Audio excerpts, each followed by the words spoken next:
welcome to the very first episode of Covenant Talk. I am your host, Jesse Chisholm, and with me today is the other host, JD Gonzalez. So, this is our very first episode of our podcast. It's going to be a little rocky at the start. Uh-huh. We're going to get better as it goes along. Yeah. So, what we're going to kind of be going over is just like everything under the sun as far as pop culture, but it'll be more so directed at comics, indie comics. We'll throw some video games in there sometimes. Movies, stuff that we're interested in. Yeah, anything that's happening at the time, like current events within pop culture and stuff like that. Big events in comics or something like that. We'll try and keep up with all that. We're hoping to do one a month, maybe. We'll see how it goes. Yeah. We'll see how it goes. If stuff picks up, more episodes a month and stuff, what have you. Stuff clears up and we're able to film more, edit more if we get an editor and stuff like that. But for now, this is the first episode. We're going to be just kind of going over our own stuff. Covenant Let Comics, you kind of know, what Covenant Comics is. Let you know, we kind of have a ground to stand on when we're talking about this stuff. We're involved in it a little bit, we have our own comics. We're in this universe. We're in this community of indie comics. Just to kind of let you know a little bit about us. So what do these guys know? What the hell are they talking about? Nothing. Yeah, we got a little bit of a foothold with our own stuff. So we'll be going over our own comics. In Covenant Comics, we have 3 established comics so far, which is Aether, Crossbones, and Burlap. And so we'll be diving a little bit into those, talking about kind of the basis. Don't want to give away too much, but just kind of what those are. Yeah, like our hearts behind it. Yeah. The whole vision, not overall story or anything, but just, the heart behind these characters and our stories. And just enough so you guys can understand. Yeah, totally. Get a nice little taste. Yeah. So, how did you come up with Aether? What was the whole, story behind that? All right. So looking at Aether, there's a lot of stuff. There's a lot of stuff to put together. Yeah. When's it coming out? Huh? This year. All right. 2019. 2020. 2020. What year are we in? Yeah, we're in 2020. New decade. You heard it here. 2020. Oh my. All right. We're just waiting on colors and stuff to be finished. A little bit of writing tweaks here and there. Yeah. But to get started on Aether, there's a lot of things that kind of come together with it. I like big characters. In games and stuff like that, movies and stuff, I always get attached to like the giant dude they have. Yeah. And that's always the person that ends up dying. But I always like big characters. And so I wanted to make a hero that was an enormous character. Usually the heroes are going up against like a villain that's like 9 feet tall or something. I wanted to make a big hero that's fighting smaller villains and stuff like that. But bigger villains too. A lot of the looks behind Aether, I will admit, come from the Scotsman from Samurai Jack. I'll admit that, and that is the voice I read him in. Like in my head when I'm reading the dialogue, it's Scotsman voice. The Scotsman from Samurai Jack. I didn't want to have an American character. We do have a lot of American characters, but I wanted someone who was kind of unfamiliar with kind of how the world works over here. And just so, like, when he goes to the city, it's all crime-ridden and stuff like that. He's coming from this super peaceful lifestyle.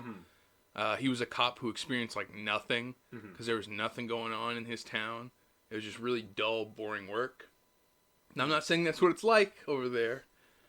But it's a lot of dull, boring work in this city that he's in Scotland. And so I wanted it to be like, he comes over and just everything's different. He comes to this city that's just, like, Chaos. terrible. Yeah. Horrible. Detroit. Yeah, pretty much. Just kidding. And so a lot of the stuff, a lot of attitude-wise and stuff like that is him as a cop. So I should probably go into that first. Aether is Scott Finnegan. He was a cop in Scotland. You just outed him. Yeah, well. Oh my gosh. No one knows who he is in America. Oh, God. No one cares about Scott Finnegan in America. Scott Finnegan was he's a cop who then becomes an ex-cop after an accident happens on a patrol one day. And he gets the powers to control earth, wind, water, and fire. Yep. He's the Avatar. Basically. He's amazing and incredible. He can destroy people with rocks and fire. Drown him. Yeah, he can drown them, suffocate them, lightning. Something. He gets these powers because of an accident on the patrol, and his friend goes missing, and so he's got to go to this only connection he has to his friend that's gone missing after this accident, which is a city in America called Caligo. It's Caligo. It's in Maine. And so he has to now go to this crime-ridden city to try and find any information he can about his friend that went missing. So that's kind of the basis. That's the gist. The very start of his story. Yeah. And his motivation or whatever. So that's essentially kind of like issue 1 of Aether. Yeah, it's... And from there, it's just kind of almost like a mystery. Yeah. You know, and it kind of plays into the whole cop thing. You know, I'm not sure if he was ever a detective or he wanted to be. Yeah, aiming There's to be not too much detective work in that small town. Yeah. Like I said, it's real boring and dull. Yeah. And so now he kind of has the opportunity to be a detective in a sort of way to find his friend in this mysterious land of America. Yeah. In this terrible city of Caligo. Yeah. And so, not to give away too much, but he starts off his journey, and his goal is to find his friend, but as he's kind of getting into the city, he knows that the city's corrupt, and he knows that the gangs kind of control everything within the city, so he knows that if he needs to find anything about his friend, any information of what would have come in the Caligo, human-wise, anything, just drugs, human, anything that comes into Caligo goes to the gangs first. So he has to go around taking out all the gangs, trying to find any information he can on his friend. And so that's why he starts to become this hero of Caligo and defend the city and stuff, because he's ultimately trying to find his friend, but he's also trying to clear out the streets and stuff. Make it easier for the city, but also make it easier for himself. Yeah, it's almost like he's trying to just find his friend, but then like these events just kind of keep happening. He just kind of has to keep helping. Whether he wants to or not, it's the only way he's going to find his friend. So it's kind of a win-win. He gets to save the city and try and find his friend. But yeah, inspiring-wise, like I said, I wanted a big character. Yeah, Scotsman from Samurai Jack. Scotsman from Samurai Jack, and I don't know. I always had this love for Scotland. That's my heritage. Yeah, what have you? The Chisholm name that comes from Scotland. And I'll reference that a little bit within the comic itself. But yeah, I just wanted a nice big old character. Big old character. That's good. How big is he? He is 7 foot tall. And weighs in at what? Oh gosh, I don't know. I didn't really write that down. What's a little bit above average? Like reasonable for that height? A little bit like idea. Overweight. Not like super overweight. The way that he looks, he doesn't look fat or anything. Right, but he's definitely not shredded or nothing. No, he's not healthy, so to speak. He eats a lot of haggis. I have no idea. Maybe ballparking, maybe 350. I'm not sure. We'll say 350. Why not? Whatever. It doesn't matter.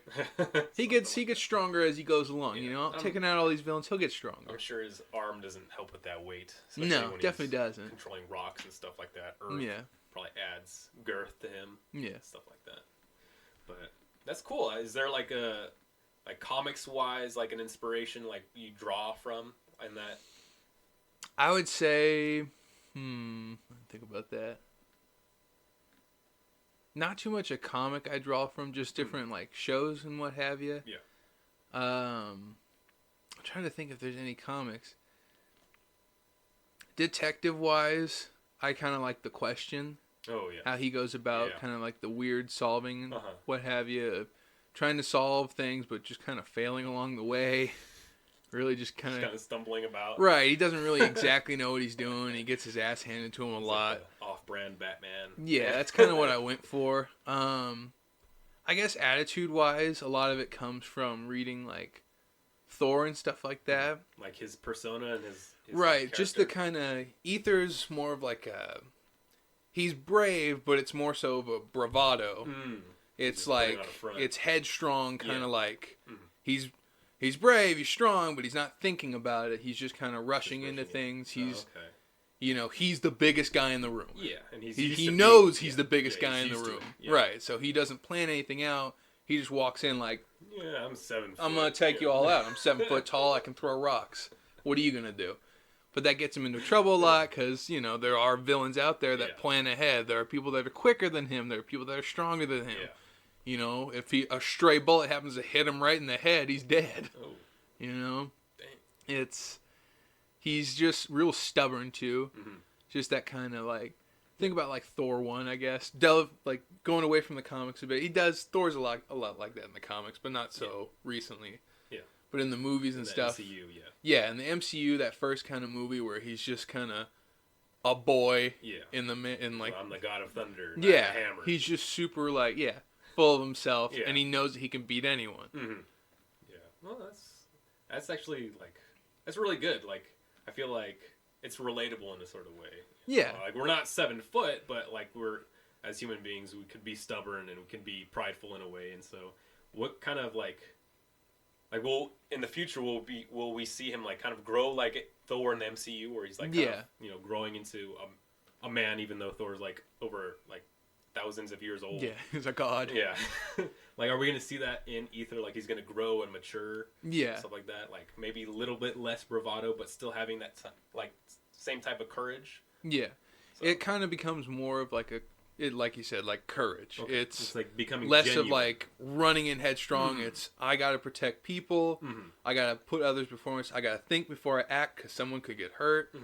It has, I don't want to give too much away, but he kind of has to become this kind of mentor in a sense. Yeah. He's got to help a certain sidekick that comes along later. Sidekick. He's got to kind of be there for that sidekick. So he kind of starts to mature along the way of that. And just like, the more gruesome the villains get, the more like, he doesn't get serious. So he's already kind of serious He becomes in his hardened. stubbornness. He kind of, hardened, you know. He's still... And he also learns to loosen up a little around this sidekick, around, like, his friends and stuff like that. Yeah. He's trying not to be too much of, like, a stubborn hard ass. He's trying to be, like, a brave leader who's just kind of... Who knows he needs to care both, like, for their physical protection, but, like, emotional protection and stuff like that. So he gets better along the way as he has to take care of these certain people, as he starts to experience certain things, living in Caligo, and just kind of seeing all the destruction and stuff like that, all the terrible things happen in people's lives. Well, that's good. Like, it's like I feel like earlier in, like, comics history, just in general, not just or indie or anything, but, like, I feel like comics, when they were first starting off, they were about, like, gods. I mean, Superman. In a way, they were kind of unrelatable. Like, oh, how am I supposed to relate to, you know, a literal, you know, god or an alien who can, like, shoot lasers from, you know, their eyes? You know, how can I relate to them? And so I feel like comics have, you know, grown and matured over time, and, you know, and I feel like it started off with Stan Lee and Spider-Man, where he created this character that was essentially just a teenager and had problems in his life. Like, he was literally super relatable. Yeah, super relatable. And for like, the readers. At first, I'm not sure if it was... I don't know who the publisher was. I mean, the editor was. I know it was Marvel.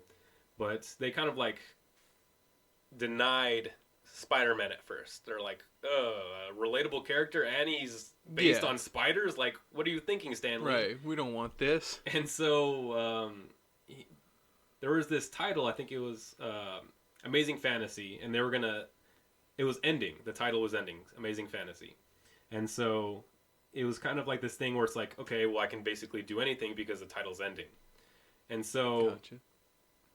And so he basically wrote Spider-Man into this last issue of Amazing Fantasy. Okay. And so that kind of took off. Like, Spider-Man took off based off this one dying... title. And it was because he was relatable. Right. And it didn't matter that he was based off of a creepy thing like a spider. It was because he was relatable. And so I feel like from Spider-Man grew this, you know, ever-growing history of characters that are relatable. And I feel like that's so important in a character, that they're not just some detached thing that I can't, like, oh, okay, he's, this and that. He can move rocks with his mind. Like, okay. Right. But, like, I can actually care about this character. And I feel like that's you can relate to him on a personal level and what have you. And that's important, I feel like. Because they have personal problems. Exactly. They have relatable problems. They're stubborn. They're jackasses. What have you. Yeah. And that's super important. Like, it's cool to write stories about, people with powers, but it's like, what's going to make people care about characters? Them as human beings, even though they might not even be human beings. Right. Like them, to put yourself in their shoes. And, yeah. How you would take on this situation might be exactly how they took on this situation, because they're personal. They're like you. They have thoughts and emotions, and they're like an average person, but they have powers or they don't have powers. They're just... they're a hero. They took on the gauntlet, or they're a villain. Sometimes villains are even relatable. Yeah, it's true. You can relate with the villains, and that's what makes people love villains so much. It's like, that I probably would do the same in that shoes. If I had those superpowers, I probably would rob a bank just because I can. I'd be evil. Yeah, I feel like we've talked about that often. Is that we would probably be supervillains in real life. Absolutely. If we had superpowers, we would definitely, off the record. Yeah. If you're an FBI agent or a cop, I'm not saying this. Or a superhuman investigator. Yeah, I'm saying it, but I don't mean it. Wink, wink. But we would totally be supervillains. Yeah, totally. You make more money that way. Yeah. You can't make money being a hero. Yeah, I mean, look at Superman. He lives in poor. Apartment, right? Yeah, he's poor. Except for the mansion in the Arctic, but whatever. Yeah, that's true. Nobody's got to know about that. Yeah. But yeah, that's. It seems like such a long time ago that we kind of developed those characters. I know that we started talking about it back in high school. Yeah. And that's kind of like where we developed the idea for these characters. It's where we got our start and stuff, and started putting together the universe piece by piece. And I feel like everyone in a way kind of does that, where it's like they dream of this character that they grew up with as a kid, and maybe they had a toy or something, and they pretended that it was their character that they made up. Right. And so for us, that kind of started in high school when we were, sitting at lunch at our lunch table. We would always sit at the same lunch table, and we would just talk about these things. And so it's kind of funny to see that it's kind of blossomed into an actual thing that we're doing. Mm-hmm. It's kind of like a hobby, but it's becoming more than just that. I'm not sure what to put it as. It's legit is what I'm trying to say. And it's cool to see that it blossomed into something more than just talk. Right. And it's this universe is now on paper. It's not just in our minds. This universe is on paper now. Yeah. Stuff that we thought about, and that's about it in high school. We just thought about it. Yeah. We like to talk about it. Yeah. Now we can talk about it, and it's a reality. It's on paper now. It's drawn out. There is this world, and it's a lot of fun. And obviously, it's changed a lot since then, but totally. That's kind of a good thing.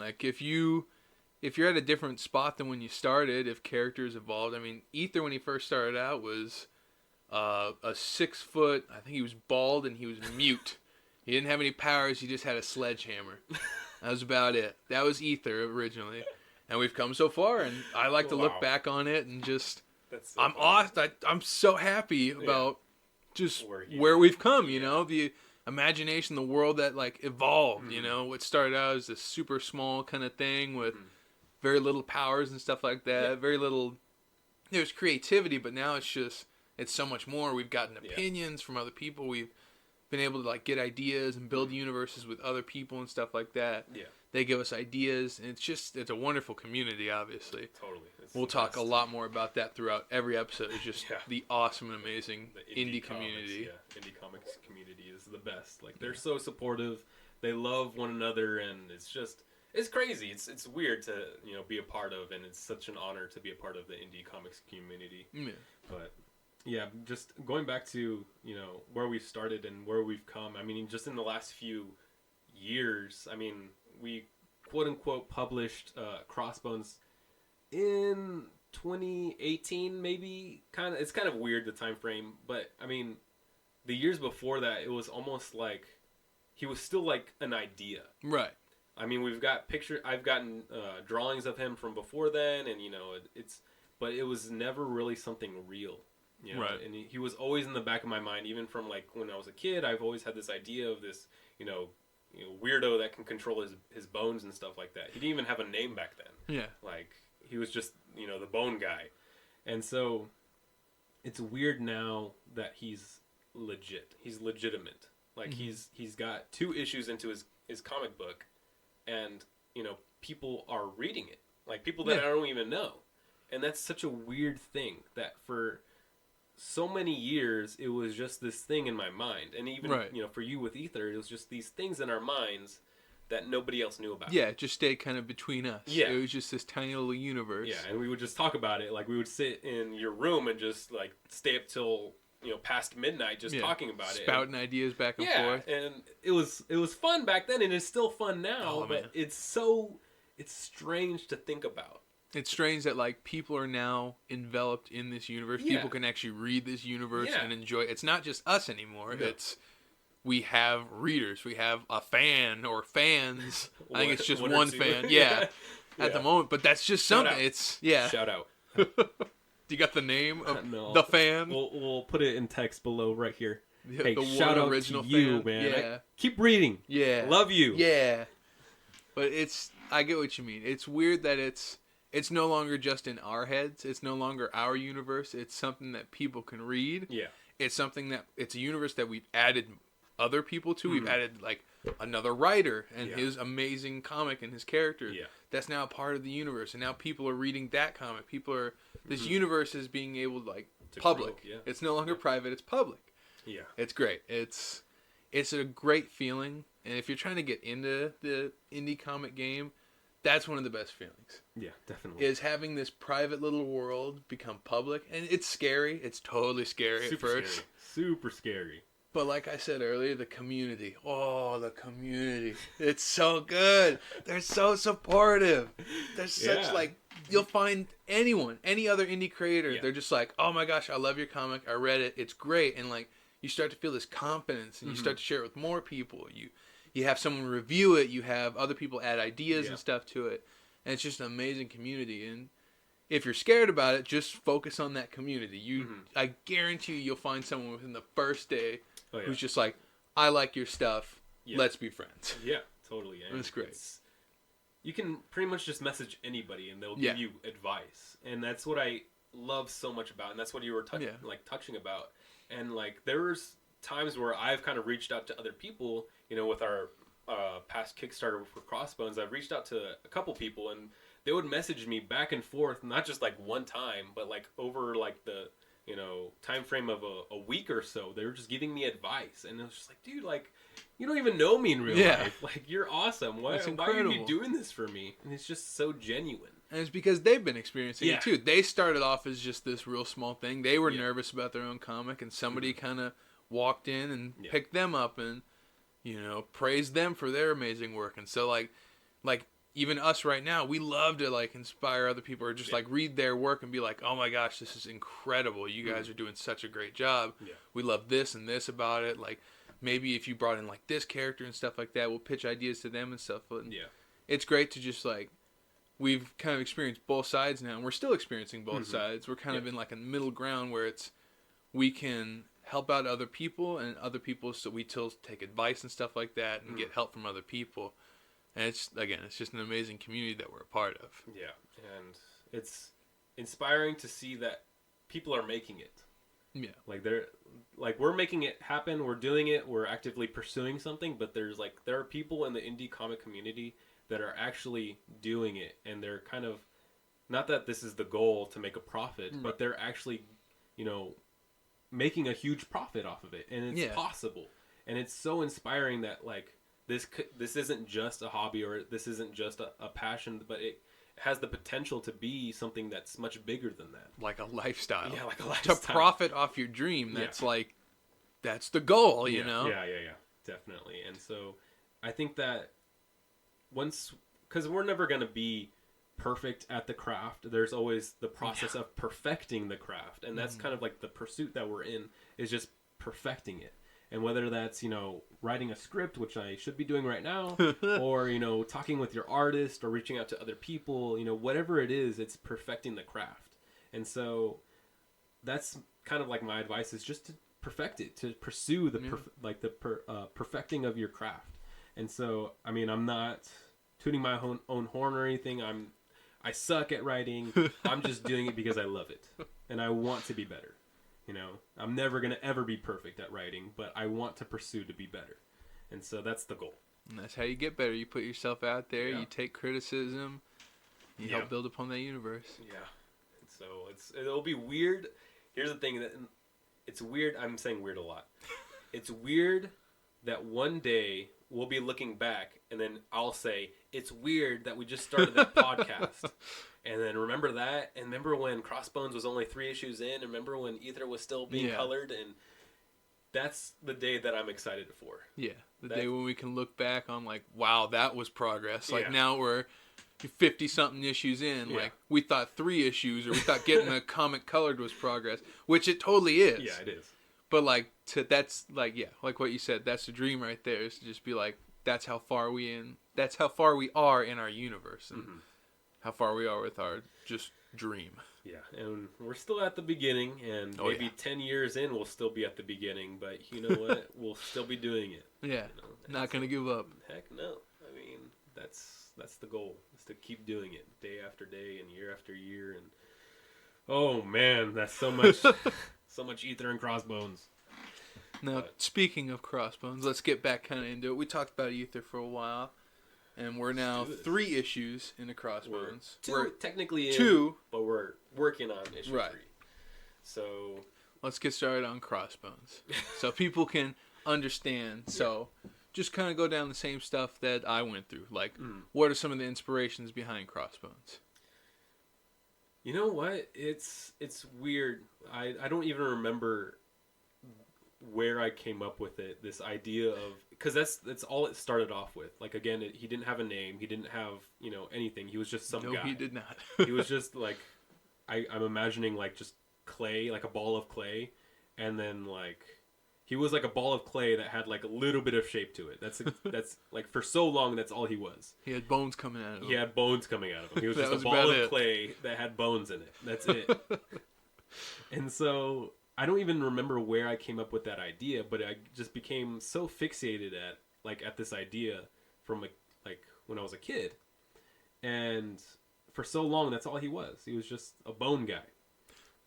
And, obviously I grew up, on the same things that most people grew up on, like the animated series of Batman, Teen Titans, all the good stuff, all the, Justice League Unlimited, all those things. And so, even though he was just this formless ball, like I would always, put this guy in these situations that, I would see these other heroes in, like Batman or, Superman or whatever, I would always stick this character that I had in those very same situations. And so I would just begin to play with it, like, oh, what would he do? Where, like, whatever. Right. What would he do in this situation? Like, how would he beat this villain? Or how would, he would make that decision, And so I think that's all it was for so long. And then, up until early high school is when, we started talking about it. And that's when I kind of, brought it up, like, oh, here, I have this, character. And so from there, I started developing who he was and like, what was he all about? Mm-hmm. And so from there, I'm Hispanic, I'm Mexican. And so from there, I realized, as I grew up with, the same heroes that everyone else did, I realized that there wasn't really a lot of Hispanic heroes. There wasn't a lot of Mexican heroes. And so for me, the whole idea was like, I want to create a hero that, Mexican kids or Hispanic kids can look up to and be like, wow, like that's, the Mexican, Batman or Superman, even though I'm not, he's not that great. Right. But that's the idea. Right. That's the desire that I had.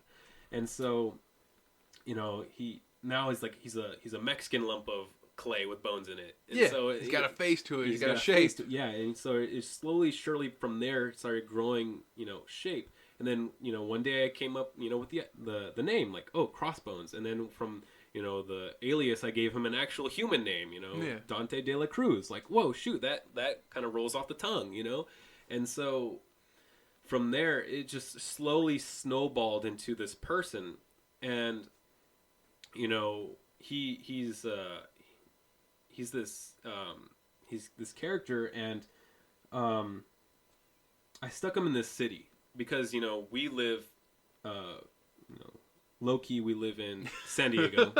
don't swat us, but we live in San Diego. Yeah. All right, and so. Comic capital. Yeah, comic capital of the world. And so here in San Diego, we have, you know, the border right next to it, Mexico. The TJ border is right there, like 15 minutes away. And so as a kid, I grew up like always crossing the border, going to TJ, and, you know, that was kind of like majority of my childhood is going into TJ, you know, and going and, you know, getting TJ tacos, you know, and, you know, all the good stuff and hanging out down there. And so growing up, I never saw it as this place that, you know, people often paint it as, you know, it's like, oh, it's TJ. Like, why would you go to TJ? And so growing up, I saw more and more of that, of what was actually truly going on in TJ. And I'm not dogging on TJ. I love it. But there is stuff that goes on down there. You know, you know, and some of that pours into here in San Diego. And so it's a very real thing. And so it's something that I, with this character, wanted to bring to light, you know, with the cartels and, you know, all the stuff that entails with that. It's something that I wanted to kind of paint a picture of.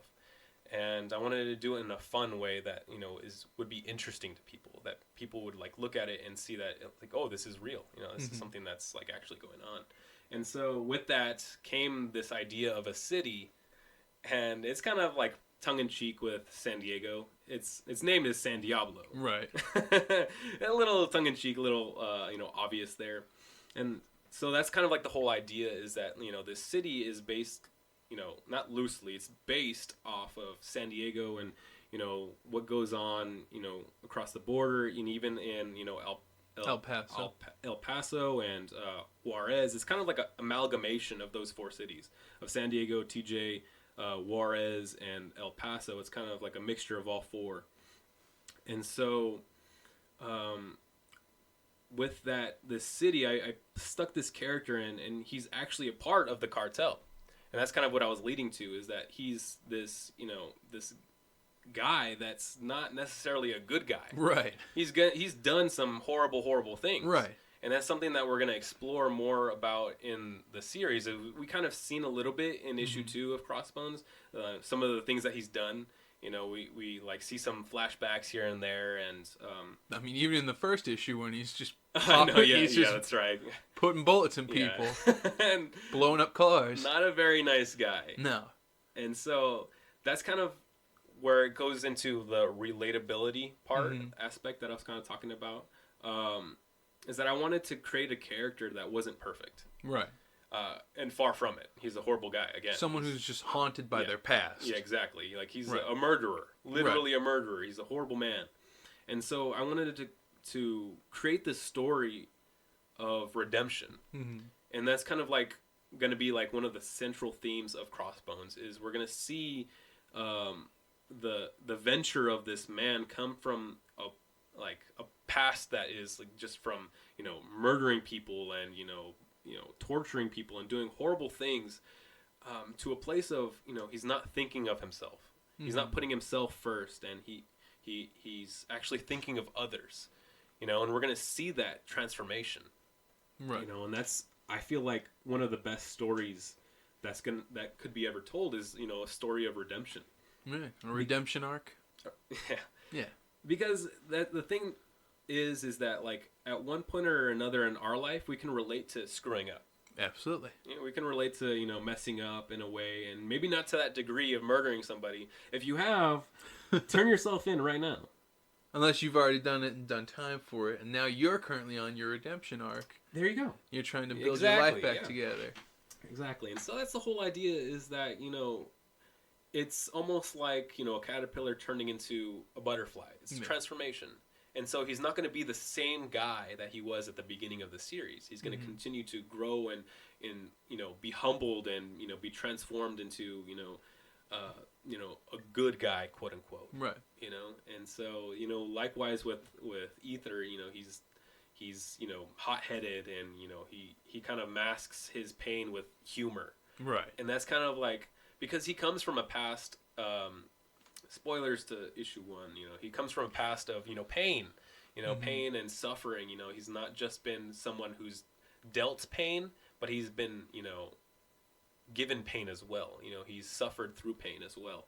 And so we're going to see this man that's, hurt and who hurts other people transform into a person who heals and, is right. healing, and so that's the whole goal of Crossbones, is that we're going to see that transformation.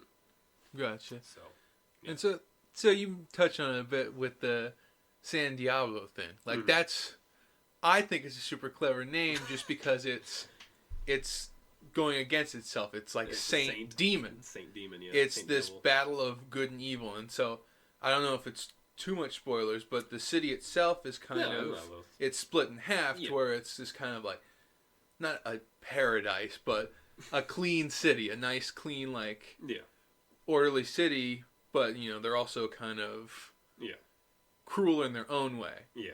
And this kind of, the other half of the city is kind of broken down. It's supposed to be kind of just dirty and mucky. That's where all the crime happens and stuff like that. It's just kind of like, it's this constant battle within the character, within the city itself, with the names and stuff like that. It's a perfect redemption story. It's just kind of conflicting good and evil. Yeah. And he's right smack dab in the middle of it. Yeah. He's right between evil, total evil, and then now on this like hero story, right? Yeah. Trying to make the city a better place. He's right in between. That's where it starts off, is right in between good and evil, just like the city. Yeah. It's perfect. Yeah. And so, not that, it's anything, clever. It is kind of clever. I'm going to toot my horn a little bit. It's a little clever. You can praise yourself a little. Yeah. But I wanted to kind of play on, the dichotomy of man a bit. A little bit of philosophical there. But, like, we're, as human beings, like, again, we're, like, imperfect beings, and we're, like, capable of doing evil and good at the same time. Right. And so that's kind of, like, the whole idea behind it. But, yeah. So. Okay. And so the power, again, we said the word bone a lot, which sounds terrible now. But bone being, he grows out bones. Just kind of delve in a little bit more to that. He's a freak. Yeah, he's to a put freak. It simply, he's a freak. He's a freak of nature. Yeah. I mean, when you think about it, like, if you're in a situation where you're being robbed by somebody, or like you're in a bank casually just taking out money from the bank, and then robbers come in, first off, horrible. Right. You're scared. You're terrified. Scary situation. This dude comes in, bones coming out of his skin. Yeah. Just like, everywhere. Like, disgusting. I feel freak. Like freak of nature. I feel like I would throw up. Right. Like the first sight. You don't want to be saved by that. No, you don't. You'd rather just be robbed. Just kill me now. Yeah. Like, how could this day get any worse? Trade one evil for another. No. It's terrible. And so, he grows his own bones. Right. It's called, I looked it up. I didn't know this. I looked it up specifically. It's got a specific name. Right, because it's been used. It's been used. Like everything. Yeah, it's been used. It's got a specific name. Let me think. It's called something. Oh my gosh, it's right off the tip of my tongue. Oh, if only you had a computer, a laptop right in front of me. Yeah, imagine that. Oh! I remembered. Osteokinesis is the name. Osteokinesis. Like osteo, I guess, is a word for bone. Like Latin or something? Yeah, something like that. Okay. And kinesis means, I think, the control of. Right, like telekinesis. Yeah, telekinesis. So it's the control of his bones. Mm-hmm. And so he grows them out of his existing bones. Right. Out of his skin. And it's a little gruesome at first. Yeah. I mean, in the first issue, he bleeds a lot. Yeah. Later on in this series, he gets better at it. Mm-hmm. But it's disgusting. It's freaky. Freak of nature. Freak of nature. And the way that he's going to be able to use it later on is going to be so creative, and I'm so excited to dive deeper into that. I mean, he's going to be able to make constructs like Green Lantern. I'm just kidding. No. That'd be pretty funny. I mean, we'll see. Making a cannon out of bones and... Little force field bubble of bone. That would be pretty cool, but I don't know. Maybe. I'm just... Lord. That'd be pretty funny. But he's going to be able to make limited constructs. Mm-hmm. And, you know, we'll see how it goes. And I'm super excited to dive deeper into that. Because it's, again, it's not normal. That's not a normal superpower. So I'm so excited to see the different ways we're going to, you know, look how he's going to use it. You know? Yeah. So, yeah. There's Crossbones, I guess. And so you already touched on it, just personality-wise. He's got kind of like this humor. Yeah. He doesn't lose that humor, so to speak, when he just kind of becomes more of like, it's used less as a defense and more of just like to cheer people up in a sense. At first off, it's to hide, you know, like who he is as a person, to hide his pain. Mm-hmm. You know, but later on, I mean, he is a funny guy, and so he's not gonna just he's gonna get over the things that he was struggling with and automatically just lose his humor. Like, he's gonna, you know, actually develop a sense of humor that's actually funny to him. That's not, you know, to hide his pain or anything. But he's gonna do it, like you said, you know, to cheer people up. I mean, because, again, it's like if you're gonna be saved by somebody that's disgusting and a freak of nature, you would at least want them to, you know, cheer you up in a way. Yeah. You know? And so that's gonna be like his saving grace. Kind of like Chipper and stuff. Kind of not really like the Flash, but kind of like the Flash. I like to think he of know he's like Flash. He knows it's a serious situation, but he knows he also wants to use humor to kind of like to ease calm people down and stuff like that. Yeah. But some people, it gets written off as like childish, essentially, which that's how it'll be seen at first. Is like, like when Aether first meets this guy, he's just making jokes left and right about, you know, this and that, and just kind of being an asshat. But Aether himself is also a stubborn asshat, and so there are a lot of conflicting at first, but kind of realize they're more relatable and stuff like that to each other. They're kind of going down the same path and stuff of trying to do good and trying. Key word. Trying. They're not very good at this. No, they're not. And so it's going to be super exciting to see these guys interact for the first time, but we got to get some more issues beneath our feet first. It'll be a little while before we do. Quite a bit. I'd say at least good. Somewhere between 10, maybe 20. Somewhere between that 10 and 20 issues mark. Mm-hmm. They'll start doing some crossovers and stuff like that. But it'll be good. Yeah, it'll be good. We promise it'll be good.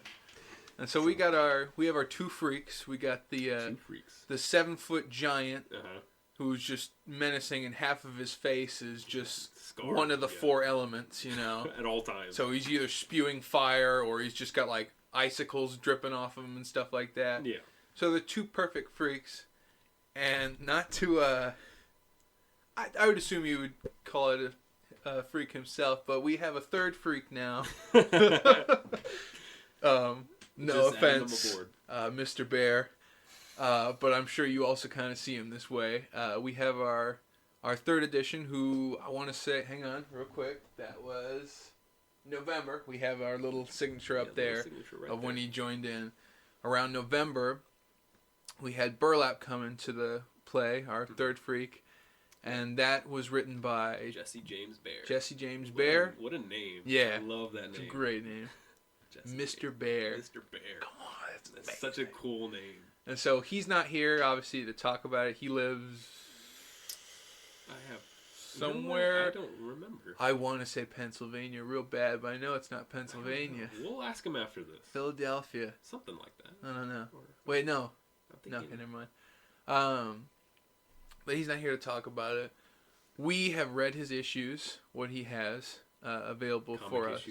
Comic issues. Sorry, issues. Not mental issues. We've read his comic issues. We can talk a bit about it ourselves.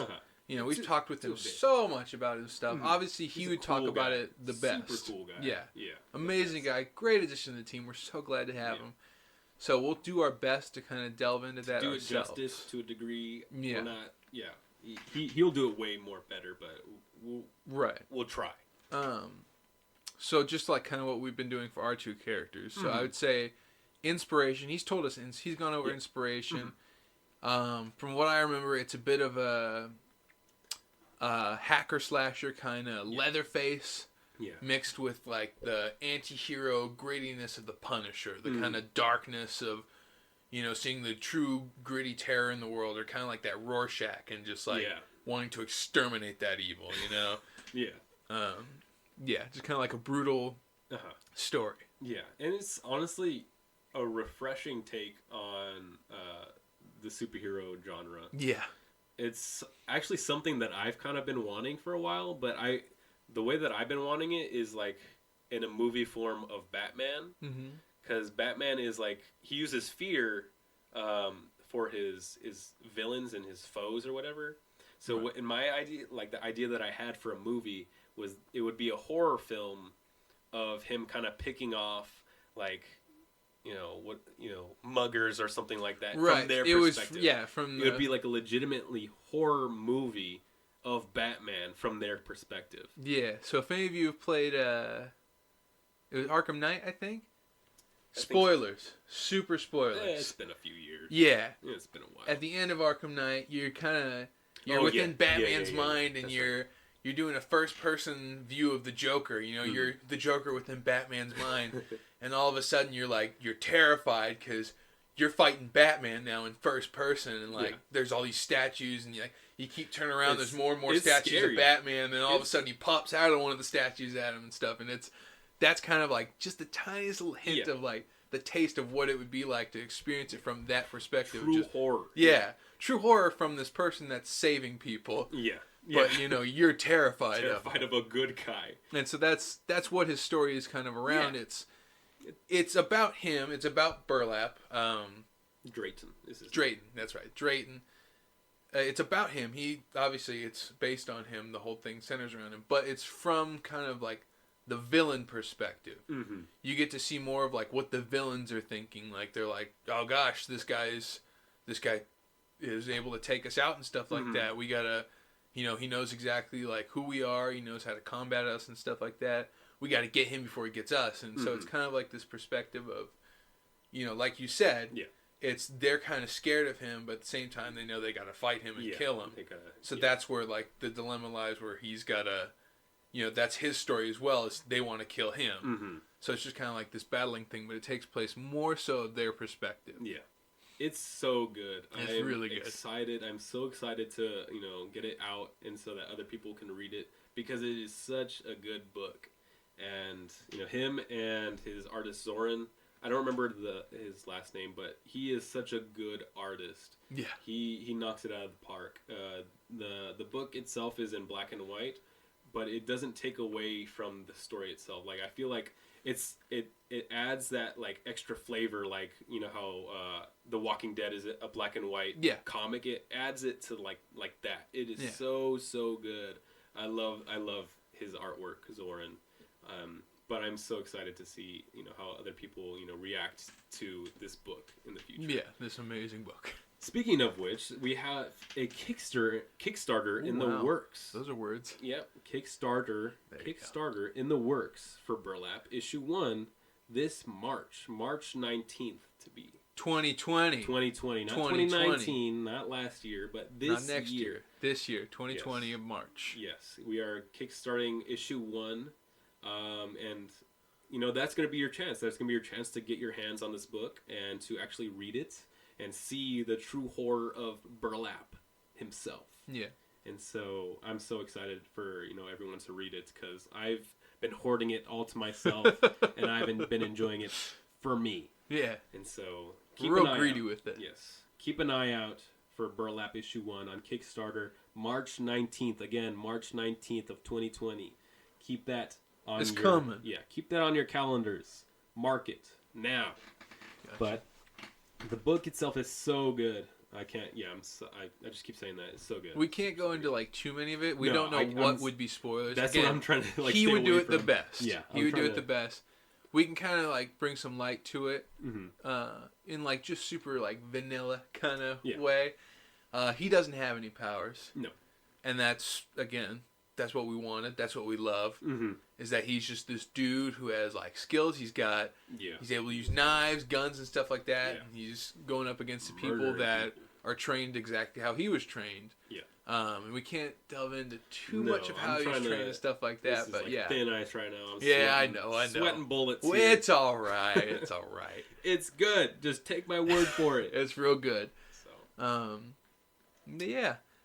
But it's going to be so interesting to see how his Burlap interacts with both our characters, because going into it, he wasn't part of the vision. You know, he just from like last year he joined on, and so it's going to be so interesting to see how this new character interacts with our two characters, because from the get go it was Crossbones and Aether.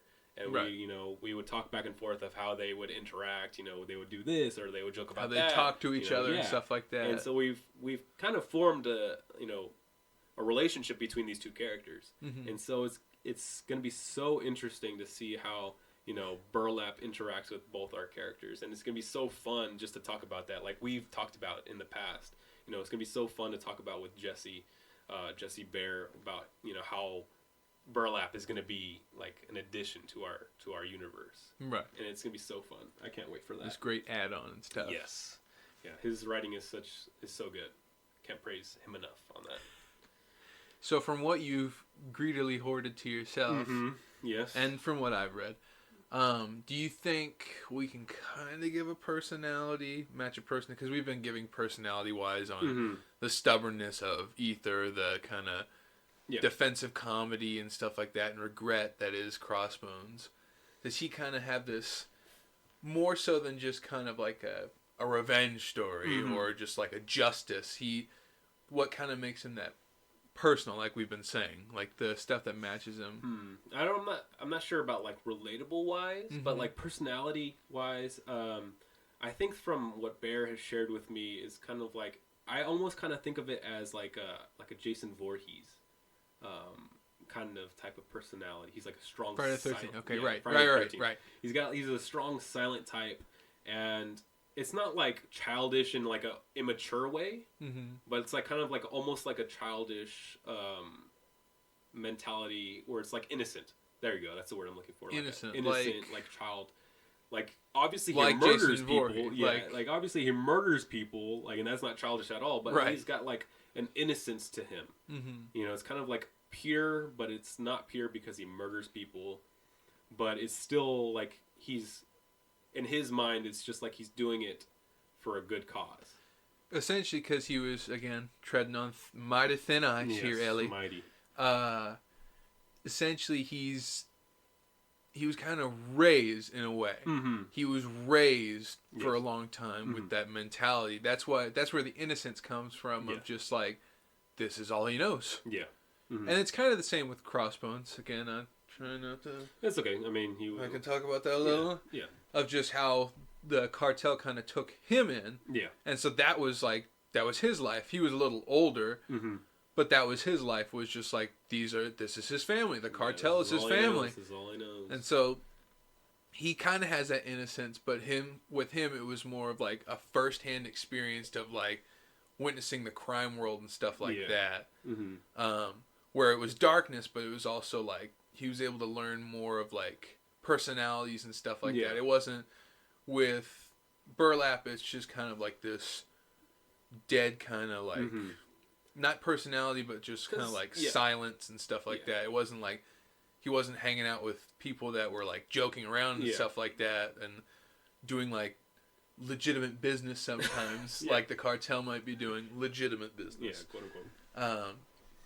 But yeah, I see what you mean with just kind of like the innocence. Yeah, to a degree. To a degree. And so and it's, I can't wait to learn more about him, Burlap, and because we're just touching the top of the the iceberg here, and like I can't wait because I just can't explain. You keep saying that. I know, because I'm trying to avoid spoilers. I'm trying to avoid them. It's hard. We probably should have talked to him beforehand to be like, hey man, what's okay and what's not okay? He's like, all of it, not okay. I can't believe you guys said my name. How dare you?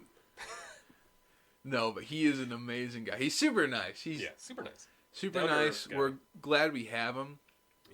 And we get to experience his world a little bit more. We already kind of know how it's going to fit into our universe. And he was super smart about that, of like coming up with the idea of like, we're not going to say anything about it, but he was found a great, clever way to connect our universes and stuff like that, which was something we were like stressing about. We were figuring out like how are we gonna do this? How are we gonna like relate him with our people and stuff like that? And because he was just super clever enough to figure it out for us. Because at the time that we met him, issue 1 was already finished, and I think that issue 2 was in the works. And he already had the first volume, which is issues 1 through 4, already planned out. And so I think he's in the process of finishing issue 4 writing wise. And so it was kind of hard, like, oh, how are we going to do this? Like you said, like, how you already have like first 4 issues kind of already planned out. You already got the first issue done. Like, how are we going to, fit it in? And he was just, like you said, just brilliant with how he did it. And I mean, issue 4 is almost done. And so shortly we're going to release that. And so once you see it, you're going to be like, wow, that was so clever. He's a clever man, that one. That Jesse. That bear. That bear. Mr. Bear. Mr. Bear. He's clever. But, yeah, I think that, our universe, our Covenant universe will continue to expand and continue to grow. And, we as writers, we as creators will continue to grow with it as well. But we've kind of talked a little bit about, Zoran and, him and Jesse's kind of relationship a little bit. So David Sheronick is your artist. That is my artist for Aether. Issue 1. Because that's all it's done right now is issue 1. Great guy. How did you get a hold of this, Sir David? I believe it was you first, because it's a struggle. It's a struggle finding the artist. Keep it up, though, because you'll absolutely find, like, the perfect artist. It was such a struggle to find my artist, just, like, posting constant stuff, having people write me back, like, posting ads and stuff like that, having people write me back. There were some people here and there where I really clicked with them, and I would write back. We would, like, kind of work out a deal, and then they just wouldn't get back to me and stuff like that, and it happened a lot. With David, I think you sent him to me. You sent me an ad that he posted, and I had gotten to him. I looked at his works and stuff like that. I liked a lot of it. I liked just the way he drew buildings and stuff like that. Just like the scenery in general. He was so good with like perspectives and stuff like that. And I was like, in the first issue of Aether, there's a lot of cities and stuff like that. A lot of buildings and stuff. A lot of destruction. And he's just so good with that. It was amazing how it looked. And so I was able to get in touch with him. Went back and forth, and it just worked out so well. He was super nice. He's fast and stuff like that with the pages. And he was very invested with the comic. He's super invested. He's always like, oh, let me know if I can do anything. When's it coming out? Yeah, when's it coming out? Because it's been 6 months. No, about 5 since he finished. It's been a while since he finished. We're trying to get it colored. I'll get into that in a second. And so he was just, I love how much he loved what he was working on. You could really see how much he loved the project. He cared. He started getting invested. Like, he would start adding things like, I think it would look like, what do you think about if I change this to this? It would make more sense down the road. Like, I've looked at some of the future pages that I'm going to be drawing. And so you get into stuff like that. And just, he's super helpful. He's nice. I love his artwork. If you do start looking him up, we'll have links and stuff like that to our artists, to our stuff, to our writers and stuff. Dude loves drawing robots. Yes, he does. If you need a robot drawn, so there's a lot of artists. Were they in the do and don't section, like what they draw and what they don't? They'll draw like, no, I don't really like drawing robots and stuff like that. There's a lot of artists that don't like doing robots. Right, they don't like the details and stuff like that. David loves robots. That guy loves drawing robots. If you need a robot drawn, absolutely go to him first. Don't go to anybody else. Go to David. Such an amazing artist. I love that guy. So he was just super helpful. I love how much he got invested into the story. He definitely knocked it out of the park. And so right now we're working with our colorist. I'm confident enough. We're far enough along that I can say her name and say that she is officially the colorist, because we've gone back and forth a little here and there. We've had how many colorists? It's been a ride. It's been a ride with the artist, with the colorist, but that's just kind of how it goes. It's true. there's a lot of ups and downs in creating your comics and stuff like that. Yeah, Again, the community's so helpful. But then there are the things you have to do for yourself. You got to find the artist for you. You have to find the colors for you. The colors we're working with right now, she's super talented. Her name is Bea. Bea? I think it's Bea. Is it Bea? Yeah. I kept calling it Bea. I feel bad now. Bea Navarro. Yes. She's from Brazil. She's a super talented artist. I've seen a lot of her work. She does more than just coloring work. But she's super good. She does edits and stuff like that as well. She'll add on stuff to like... I'll be like, oh, I'm kind of going for more of like a creepy coloring on this person's like body, you know? And so she'll start like adding like effects and stuff to it. And there's like a scene, spoilers, but I can spoil my own stuff. I don't give a crap. There's a scene where a helicopter explodes in my comic. And so she added she had leaf blades and stuff like that to like show the explosion impact and stuff. She's so good. Yeah. She's so helpful. Yeah, again, so good. I found two people who are just super invested. They're not just like, yeah, whatever, I'll do it. They're like, all right, I'm going to go full into this. I'm going to show you what I think would look awesome here. Like they're invested. Yeah. And it's awesome to find people that care about like working on my comic as much as I care about it, you know? There are people who care about reading it and stuff like that. These are people that care about bringing it to life. And that's the best thing you can find in an artist. Yeah, definitely. They're super helpful. They're not just drones or just workers. They're like, oh, it's just another job. Like, they actually care about what they're doing. It's their passion. Yeah, it's super important to have somebody that's actually passionate about what they're doing. You know, it's not just like, oh, I guess, you know, draw Aether, I guess. Yeah, and give me money. Yeah. You know, hurry up and give me money.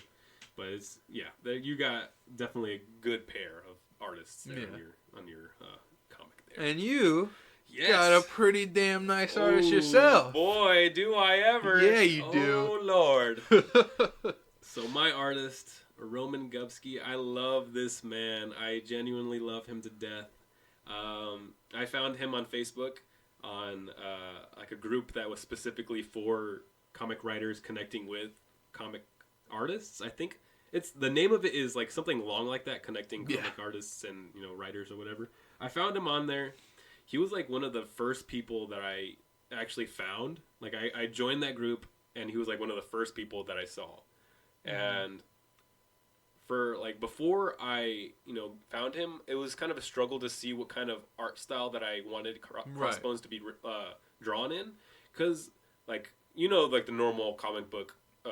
Art style like Jim Lee, and I love Jim Lee. I'm not harping on him, but I couldn't really see Crossbones being written or drawn in that style. Right, you're kind of aiming for what, more of like a not rustic, but like something that kind of portrayed the scenery, something that kind of matched this city. Yeah, and I mean, Jim Lee, if you ever listen to this, you won't. You probably won't. But I would love for you to draw Crossbones. Anyways, that's not the point. Like, when I first saw, because I think he had some samples on there, and like it was a sample of some scenery, and like other people obviously, and pieces and stuff like that. And when I first saw his samples, I was like, that's the one. That's legitimate. You immediately knew. I was like, wow, he's perfect. And he was like, I didn't message anyone else. He was the first person I messaged. And he replied back, and from there we just hit it off. And he he drew. He did Crossbones and my main villain, Inferno. He's the main villain of my first volume. You almost said Aether. I almost said Aether. You almost said Aether. Aether is that is your friend. That is Crossbones' friend. Is the hidden villain. He's the hidden villain. All along. Is that where we're doing this? Martha. Yes. Make it all better. Yeah. Martha. Batman versus Superman. Yeah. We got Crossbones versus Aether. It'll happen. It would happen. It'll happen. Crossbones will happen. No, Crossbones gonna lose. No. What happens when you put a bone freak up against a god? You kill him. No. With the rock. And you say his mother's name. Yeah. There you go. That's how you beat him. Okay. But getting back into it. Sorry. Anyways, he drew Inferno and he drew Crossbones, and I was like, wow, like that is the guy that I've been picturing in my mind all these years. And so we got through issue 1, And then, it's so funny, like not funny, but it's so cool to see, because we did issue 1 and then we did issue 2, and even though it's only 2 issues, I can see his style has grown, and it's so cool. Yeah. Like, not that his art was by any means bad in issue 1, but it's like it's grown, and it's like, whoa, dude, you were already good, and you got better. Like, oh my gosh, like I can't wait to see like what the next one looks like. And it's so interesting because we're growing, not like in a weird way. We're growing together. Like, I'm growing as a writer, and he's growing as an artist, and he is just a blessing. I love the man. Shout out to Roman Gubskii. If you're listening to this, I love you. So yeah, I just love that guy. He's such a good guy. And in a way, obviously, his talent is due to him alone. Mm-hmm. But in a way, like you said, improving on what was already amazing, you're helping him in a sense. Yeah. It's, the more you write down, he's like, he wants to draw better for you. You write down a scene and stuff like that, and he's like, okay, this is a challenge. I want to do this. I want to, go all out with this. Yeah. So you're helping him improve, and, you're seeing his art and you're loving his art and you're so inspired to keep going. So it's just like this perpetual you're inspiring him, he's inspiring you. You're both inspiring each other to do better, which was already good work. You're for me, it was all right. Yeah. For him, it was amazing. Yeah. You're just helping each other. Yeah. And the cool thing with me and Roman is that sometimes I'll on purpose leave things out. Yeah. Just because I want to see his artistic ability, and his creativity. Right. And he'll just blow it out of the water. One of my favorite scenes or panels in issue 2 is exactly that. I just kind of left it okay, here, you can just put as many panels as you want in this page, and just do what you want. Here's an explanation, but you do what you want. And then you do you. Yeah, you do you. And he took that and ran with it. And that's one of my favorite pages in issue 2. I think it's page 15 if you already have it, and if you don't, look out for page 15. But he's just he's so creative. He's such a awesome artist, and he just knows exactly somehow knows exactly what I want. Just reads my mind, blows it out of the water. Yeah, that's why he's perfect for you. Perfect. Yeah, so can't wait to see how he grows in issue 3, and so on and so forth. So. Yeah, so we're kind of getting a little bit up there. We'll start winding it down. We don't want these to be too long. Again, as this goes on, we're gonna kind of improve. We're gonna be more direct. We'll have exact time set up and stuff like that. We'll maybe have someone off camera helping us. Stop. Yeah. Don't do this anymore. Right. They'll kind of be helping with audio and stuff like that. Just to kind of. We'll start closing now. Not we're not just gonna cut right here, but obviously, this is the first episode. In the future, we're not just going to be talking about ourselves. No, we're going to... Which we didn't do that too much in this. We got to touch about the community. But we just kind of wanted to show you guys, who we are. What we care about. When we're referencing to, Aether would totally do this in that situation, or Crossbones would do that. We wanted you guys to know who these people are. Yeah. Who the heck we wanted you to know, Who the heck is Crossbones? Right. Yeah. We wanted you guys to know, while we're definitely nowhere near experts. Heck no. But we know what we're talking about with some of the indie stuff, with our own little community and stuff like that. When we give, when we say, just, keep at it and stuff like that, that we're going through the same stuff. Yeah. We're struggling, too. Yeah. It's hard out there. I still am. Yeah. And so we just kind of wanted you guys to get to know us a little better. Next episode, we'll be talking about more pop culture stuff, some more indie, some comics, all sorts of stuff. Yeah. We'll be getting into stuff we're playing at the time or something like that. We'll just be going over stuff. Yeah, it'll talk about more wide variety and stuff like that.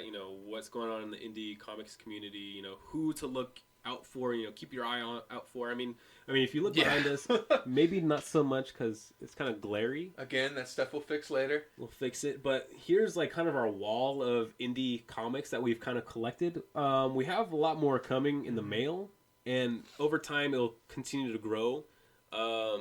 But this is just what our desire is to just be in the community and to kind of showcase, who we enjoy as comic creators, in the indie community, and just, to share that with you guys ultimately, to share with you the viewer who we enjoy in the comic community, so that they can also you can look to us for some help, but you can also look to these awesome people because we're looking to them for help. Yeah. And we've been talking to a lot of them and just getting advice in general on Kickstarters and stuff like that, because a lot of them, like, these are Kickstarters right here. These comics are Kickstarters. Yeah. They're successfully funded Kickstarters. Yep. Every single one of them. You want to start with Kickstarters and comics, you go to these guys first because they will absolutely help you like they helped us. Yes. Exactly. They're great people. We'll mention some of them. If you go on our Instagram, a lot of the people we follow. Yeah, just go through our following and then just follow everyone in our following. Including us. To kind of summarize, yes, we'll do this. We'll say, to wrap up our characters, I want to do it, just say 3 things about your characters, and then you and I will try and do 3 things about Burlap. All right? Okay. So just 3 words for Crossbones. We've talked 3 words. A lot. We've talked a lot about these characters in depth. Just 3 words. Freak. Funny. I'm going to keep them all F's. Okay. Freak, funny, fabulous. Okay. I'm just throwing that in there because I can't think of another word. Okay. Bones. Bones? With an F at the beginning. Bones. Bones. There you go. Bones. Yeah. The femur. Femur. Mexican. That's a F, right? It's not PH? No, femur? it's F. So try again with those 15 words. Try and make them 3. Okay. Freak. Funny. Femur. Lovely. Yes. There you go. Okay. What about Beautiful. you? What about Aether, rather? So Aether, giant, Scottish, Avatar. Avatar. The Last Airbender. Boom. You could have just used that. Last Airbender. There you go. Okay, sure. And all is one. For Burlap, okay. Slasher. Badass. Is that 2 words? I'll count it as one. I make the rules. Yes. Okay. One more. Anti-hero. Anti-hero. That's 2 words too. That's fine. Is it? I don't know. It's counted as one. It's a hyphen. Or not a hyphen. A little dash. It's fine. There you go. Yeah. So you'd say, what was the first one? What did I say? Slasher. That's what I said. Slasher. Yeah. Slasher, badass, anti-hero. Yeah. That's probably the best. That's justice. One. Yeah. That's probably the best one out of the 3. But yeah. All right. I'd say this went pretty well. Yeah, with that being said, hopefully we can catch some of you in the next episode if you like this. I'm sure the 2 of you that have watched this, the 2 family members that watch this, thank you, Mom. Thank you. Thank you, 1 fan who will put in. Sure. Right there. That guy. There he is. Love that guy. Yep. You're awesome. But seriously, thank you so much. Will she not watch this? You better. We'll kind of talk about this more on our social media. For the next one, we're going to want to try and get in some questions. Oh, yeah. Anything's fine. That'll kind of help us to build and talk on stuff. Any question's fine. Doesn't even have to be about us. Doesn't need to be a question. Yeah. Just yell at us. Just something. Yeah, anything. Something. We'd love to hear from you guys. Again, we love the community. We'd love to hear questions. Anything. We'll do our best to shout out on stuff. And so I'd say that just about does it for episode 1. Yeah. Thank you for joining. I am Jesse Chisholm. And I'm JD Gonzalez. And we are Covenant Comics with Covenant Talk. Thank you so much. Yeah.